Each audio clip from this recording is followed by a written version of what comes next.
Welcome to Kenya Alpha Media, your number one trending news channel, entertainment, gossips, rumors.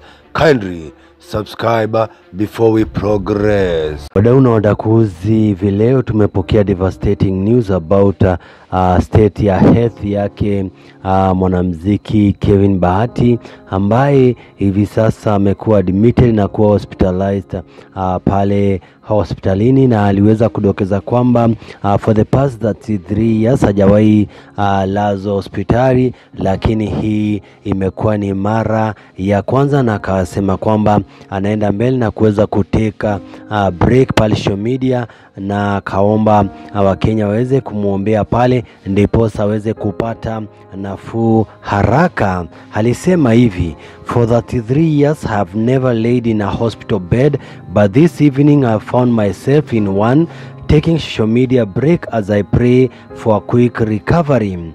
Na hii post ya kwake iliweza kupokelewa vyema kabisa na Wakenya ambao walifika pale na kumuishia quick recovery, na kuna wengine ambao walifeel ni kana kwamba Bahati alikuwa crowd chase, na akasema kwamba aliweza kuwadanganya pale eti amenyoa nywele, na hivi sasa maybe anataka kutrend na kutumia ugonjwa na si jambo poa.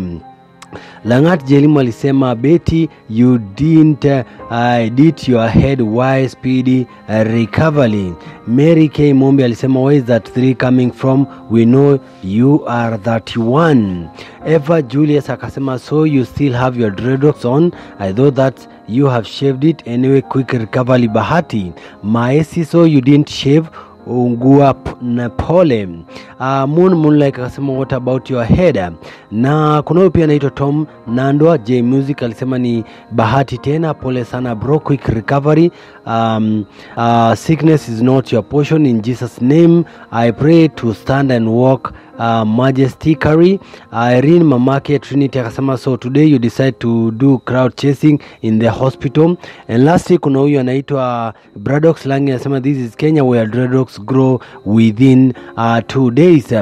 Ukiangalia vyema kabisa kuna comments kadha ambazo zina muuliza Bahati kana kwamba dreadlocks za kwake zimeweza kumea within 2 days, na wakasema kwamba Mona aweze kuwadanganya pale eti amenyoa dreadlocks na hakunyoa.